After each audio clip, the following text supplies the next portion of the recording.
89 സ്വാഗതാർഹമായ ഒരു പിളർപ്പ് അള്ളാഹു തആല ഈ പ്രസ്ഥാനത്തിന് തന്നു. അതിൽ എന്താക്കി അള്ളാഹു ദീൻ ശക്തിപ്പെടുത്താൻ പടച്ചോന്റെ ഓരോരോ ഹിക്മത്ത് ഉണ്ടാകും. ആ ഹിക്മത്തിനെ പറ്റി നമ്മൾ ദൗർഭാഗ്യകരെന്നൊന്നും പറയാൻ നിൽക്കേണ്ട കാര്യമില്ല. അപ്പോ അതിലൊരു ഇതുണ്ട്. അങ്ങനെ എന്തായി, കേരളത്തെ ഒരു ഗ്രൗണ്ടായിട്ട് ഇങ്ങനെ കണക്കാക്കിയാൽ ഇവിടെ ആ ഗ്രൗണ്ടിൽ നമ്മളെ ഒരു ഏറ്റവും ശ്രദ്ധ ആകർഷിക്കുന്ന കളി ഏതാ? അത് ഫുട്ബോൾ കളിക്കലാണ് അല്ലേ? അതെന്താ കാരണം? 11 അല്ലെങ്കിൽ 7 രണ്ട് കൂട്ടർ അപ്പുറം നിന്നിട്ട് 2 ടീം കളിക്കുകയാണ്. ആ കളി കാണാൻ അള്ളാഹു തആല ഇവിടെ സുന്നത്ത് ജമാഅത്ത് ഇങ്ങനെ ഉറങ്ങിപ്പോവുക.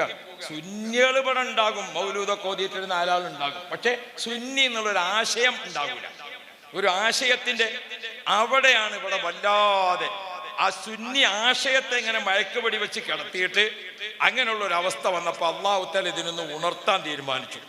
ബഹുമാനപ്പെട്ട ശംസുൽ ഉലമ ഇ.കെ. ഉസ്താദ് അള്ളാഹു ദർജ ഏറ്റി കൊടുക്കട്ടെ, ബഹുമാനപ്പെട്ടവർ ഒരു ടീമിന്റെ ലീഡറായി. ബഹുമാനപ്പെട്ട എ.പി. ഉസ്താദ് അള്ളാഹു ദീർഘായുസ് കൊടുക്കട്ടെ, ഒരു ടീമിന്റെ ലീഡറായി. 2 ടീമായപ്പോ നമ്മളൊക്കെ ഏത് ടീമിൽ നിന്നു? മറ്റേ ടീമിൽ നിന്നോലുണ്ടാവും. നമ്മൾ ഓരോ ആക്ഷേപിക്കാനൊന്നും പോകണ്ട. 2 ടീമില്ലാതെ കളിയുണ്ടോ? 2 ടീമായി കളിച്ചപ്പോ നമ്മളെന്ത് ചെയ്തു?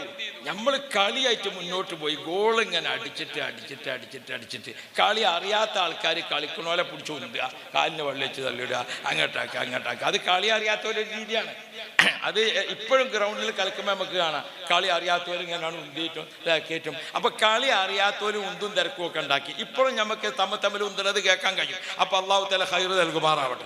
ഞാനിപ്പോൾ അതിലേക്ക് കടക്കുന്നില്ല. ഞാൻ പറഞ്ഞത് നമ്മളെന്ത് ചെയ്തു? നമ്മൾ കളിയായിട്ട് പോയി. എ.പി. ഉസ്താദിന്റെ ടീം അങ്ങോട്ട് കളിച്ചു. ആ കളി ഇപ്പൊ എവിടെ എത്തി നിങ്ങൾ വിചാരിച്ചത്? സുബ്ഹാനല്ലാഹ്, 2 ടീമായിട്ട് ഇങ്ങനെ കളിച്ചിട്ട് പണ്ട് നമ്മളവിടുന്ന് ഒരാൾ അടി കൂടിയിട്ട് തിരിച്ചു വന്നിട്ട് പീഡിയക്കൊലയും അങ്ങനെ സംസാരിക്കുമ്പോൾ പറഞ്ഞു, പൊരിഞ്ഞ തല്ലാണ്. എങ്ങനെയുണ്ട് അടിച്ചു? പൊരിഞ്ഞ അടിയാണ്. പൊരിഞ്ഞ അടി എന്ന് പറഞ്ഞാൽ എങ്ങനെയാണ്? ഒന്നിങ്ങോട്ടാണെങ്കിൽ ഒന്നിങ്ങോട്ട് ഒക്കെ ഇങ്ങോട്ട് തന്നെയാണ്, എങ്ങോട്ടില്ല.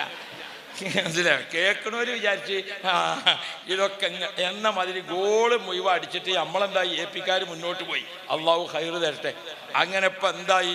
നമ്മളെ സുന്നി വിദ്യാഭ്യാസ ബോർഡ്, യാ റബ്ബ്, ആ സുന്നി വിദ്യാഭ്യാസ ബോർഡിന് കഴിഞ്ഞ മാസത്തെ 2ാം ശനിയാഴ്ച വിദ്യാഭ്യാസ ബോർഡിന്റെ മദ്രസകളുടെ അംഗീകാരത്തിന് വന്നപ്പോൾ അല്ലാഹു റബ്ബി 10156 മദ്രസക്ക്